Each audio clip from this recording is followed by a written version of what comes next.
Yankı gurumun asıqlap bere musulmanlığı. Onda qayda musulmanlığı oğlum 24 saat boyunca, hefte boyunca, ay boyunca, yıl boyunca biz hayti bir dadi, ibadat, sogap, din, diyanat, şeriat deyip etcek bolsak, bu şonunla bize sogap gelmeli bolsa musulmanlığı oğlum kitabın aydanına göre olmalı. Çünkü bilemez yanarım. Ne kadar rahatlama da aslında kitapta yok zat. Onunla çının tövbe etmeli. Ne mi yalakman? Yarım eden yalak. Yok zat musulmanlığı. Çından tövbe etmeli. Şu duruşunu var günah kesik ona. Ya hemen meherremde kadın üçlüp sadaka yok başlattı terden beri. Kitapta yok zat musulmanlığı. Ona küllen çından tövbe etmeli. Ama ne kadar rahatlama?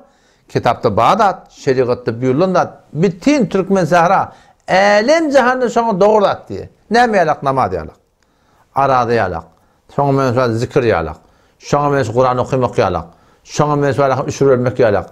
Zekat vermek yalak. Nikah etmek yalak. Toy tutmak yalak. Ya tutmak yalak. Şuların hemmeti kitapda Bağdat. O hemmek şemsini kabul et diye. Musulman, bütün musulmanların şu ulamaların arasında hayti bir ihtilaf gurunda bolsa, şoň hiç gaýta namaz okuymaly diýenek. Sadaka vermeli diýenek, zikretmeli diýenek, Peýgambere muhabbet etmeli diýenek, nikah etmeli diýenek, dua etmeli diýenek, Kur'an okumaly diýenek, üçür vermeli diýenek, zekat vermeli diýenek. Näme diýerler? Gurun näme ýa-da döregli? Şoň tertibini üstüne döregli. Şu edilen tertip dogry diýip dawalaşyp gelipdi. Diqqatli musulmanda bolmady. Şeriatymyzda, dinimizde hayti bir dadi ki maňa taňa buyurulupdyr, şu buyurulanda eýnen şu kitabyň aýçyna göre etmeli. Ýoksa Allah taala näme etýär? Kabul etmeýär musulmandyň. Hama şu wagtda namaz gawdat diými? Namaz gawdat diýip men erti namaz 2 rekat 4 rekat okup başararmı? Hemmek yok diýe. Näme diýip? Şu kitaby orada da namaz gawdat ki men arttırdım Peýgamberiň aýdandan. Ya 2 rekat farz, erti 2 rekat farz men 4 rekat farz okuyjak. Dogry bolarmy? Doğru da. Ne doğru da? Çünkü kitabın aytýanına göre namaz gawdat, emma şuň tertibini ýetdim. 3 rekat farz, akşam namazyny 4 rekat okudum. Doğru bolarmy? Hemmek doğru da diýe. Ne doğru da? Çünkü şu kitabın aydandan arttırdım da ya ýatdy 2 rekat okuydak. Doğru bolarmy? Doğru da. Näme diýip? Çünkü kitabın aytýanına göre da. Ya 3 rekat otur wajibi. Arada ayda cemaat bilen okuýan mesjitde men ýönekle wagtda ýyly 11 aýynyň bir gün cemaat okuýup bolýarmy? Doğru da näme diýip? Çünkü aýdyryna göre musulmandyň. Namaz cemaat gawdat, emma nefli cemaat bilen okumak doğru da musulmandyň külli suratynda. Odam şu daýda musulmandyň diqqat ediň we şeriatda haýty bir aýdylandady, diýilendady, şonu eýnen şu kitabyň aýtýan tertibine göre etmedek Allah taala kabul etmeýär musulmandyň. Şu atamana da ay 40 100 ýyly ne doğru da diýdi. Öyle sadaka vermege doğru. Ne işi doğru da var ya? He de kitabın aytýan näşi? Tertip doğru da musulmandyň. Nikah gıymak doğru. Ama gaýt çurmak ne doğru da diýdi. Çünkü kitapda ýok musulmandyň. Mawlud okuýmaklyk gawdat. Ama näme şu mawlud okuýmak doğru da diýdi. Çünkü şu mawludhany mezhepde ýyly bir çoğun gelýärdi. Bulaşan ýyly 10 ýeltirdi. Kitabı orada da şeýle dämi? Çünkü şu kitabı orada bolmadyk direkti şu doğru da diýdi. Ya ne kadar temizçiliği görýän de ertinde man sonra çykýar şeýle tegelen salamlaşýarlar. Hop salamlaşmaga gawdat. Emma şu salamlaşmaklyk kitabı orada musulmandyň. Kitapda şoňsyny görüň edip, şunyňy günäkärçilik goýup durýar musulmandyň. Şoňa mene şu da dawat tebliğ gawdat diými? Dawat tebliğden gawdat bamlam. Şu meni tebliğ etdi onda.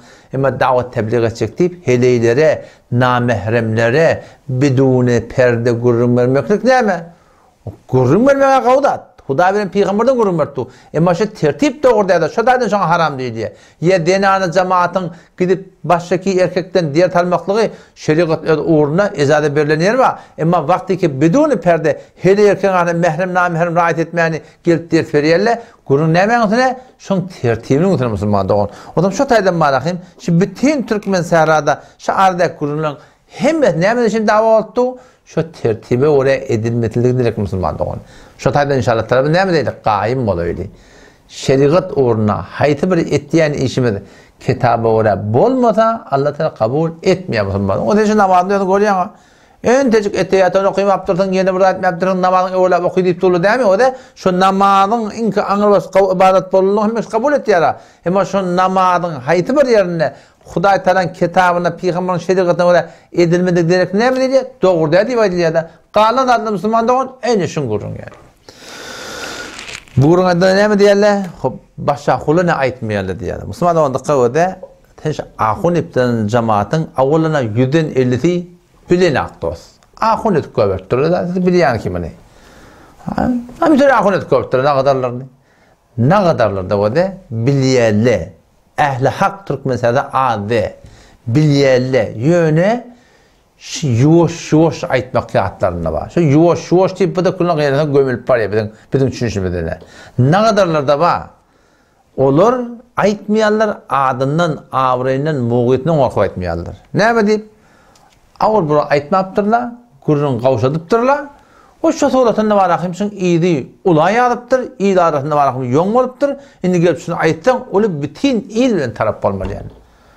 Şu olcan akun deyip şey bizim kümüşte fehmede bir akun ağam bir geçiptir. Şu ne, yani gururun ettiğinde, öyle şu ne süccede fehmede şoğutun gururun oldu. Olcan akun deyip bir Hudayın müenneti şundan geçiptir. Allah rahmet etsin ben yani. Şol öz vaktinde, şol öz doğru aktıklarının üstünden eşitliğin gururun var. Sen eşittin değil mi? O sen şayet de helal etmek var. Şey değil mi?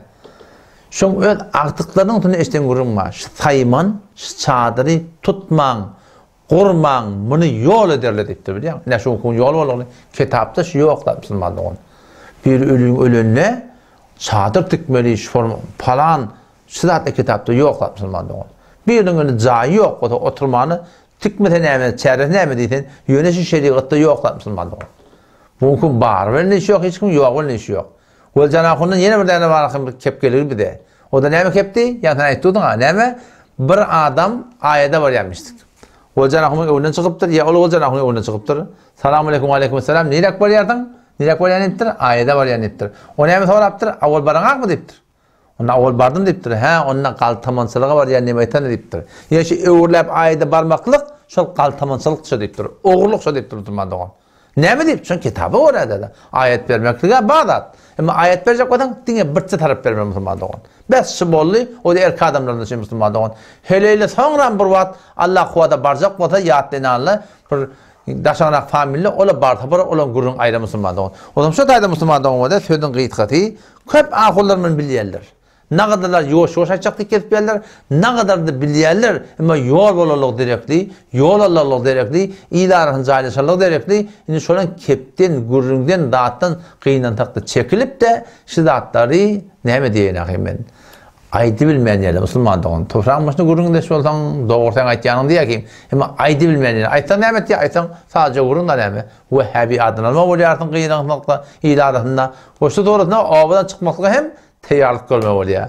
Allah temizden tevfik versin. Omşa tadı inşallah Teala 24 saat yaşayışımızda yan kayıtyan gurulunun oda hayda bir ibadetlerimizi Huday Teala'nın şeriatından bana sana din, diyanet, sogap, ibadet deyip şimdi sabit boldur değil mi? Şunu eynin kitabın aytyanına öyle etmektige Allah etmedi. Kitabın aytyanına öyle etmedikten mün buradan salavat-ı veraga, mün buradan Kur'an okuyaga, mün buradan şuna mesela işedaga Müslüman doğun. Allah Teala şunu kabul etmeye Müslüman doğun. Allah temizden tevfik versin. Vesselamu aleyküm ve rahmetullahi ve berekatuhu.